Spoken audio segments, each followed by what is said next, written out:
My younger sister Sophie got pregnant before marriage, gave birth to a baby boy in a small clinic, and then disappeared. The doctor used the address she left behind to find my family and handed the child to me. My parents knelt and begged me to raise him, and that was how I, an unmarried young woman, struggled through life with a child on my hip. When I finally managed to raise him, Sophie came back, standing beside a big shot boss dripping in gold. She held her son and cried, accusing me of being jealous of her, stealing her child, and tearing them apart. My nephew cut ties with me without hesitation, choosing her over me. My parents kicked me out of the house. The neighbors all condemned me. In despair, I jumped to my death. When I opened my eyes again, I was back on the day Sophie gave birth. The sky had only just begun to lighten when someone started pounding on my front door, the sound jolting me awake with a sheet of cold sweat. In my previous life, this was the exact moment when the clinic doctor came crashing into my world. Dr. Leonard Price had slammed on our door loud enough to wake every neighbor. Right there, in front of all of them, he had shoved a baby into my arms and scolded me, accusing me of giving birth and refusing to take responsibility. I learned the baby, Caleb Sawyer, belonged to my younger sister. My parents begged me to keep him. Since I had no plans to marry, I had agreed. Later, I hated myself endlessly for making that choice. Now, hearing the knocks again, a chill ran through me. I shot upright, hurried to the door, and pulled it open. A familiar face stood there. Lynn Sawyer, you gave birth to a child and abandoned him. You know child abandonment is a crime. The neighbors were already waking up one by one, stretching their necks to catch a glimpse of the commotion. I stared at him. Then, in the next breath, I yanked off my slipper and swung it straight across his face. You shameless old man! You dare show up at my door and frame me? I don't even have a boyfriend and you claim I had a baby? Have you ever seen a woman who just gave birth and can still fight like this? Do I look like I just had a baby? My blows came so fast he was left speechless.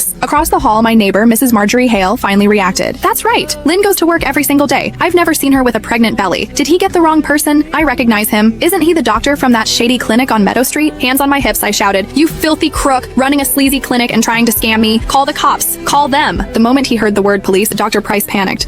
I won't argue with you. I grabbed a fistful of his hair. You don't want to argue, but there's no way I'm letting you walk away. Then I pulled out my phone and called, hello 911, someone is trafficking a baby. Stop talking nonsense. You can explain everything when the police arrive. If you don't, I'll smash your clinic myself. Heaven had given me another chance. Every humiliation, every injustice from my last life, I was unleashing them all now. By the time the police arrived,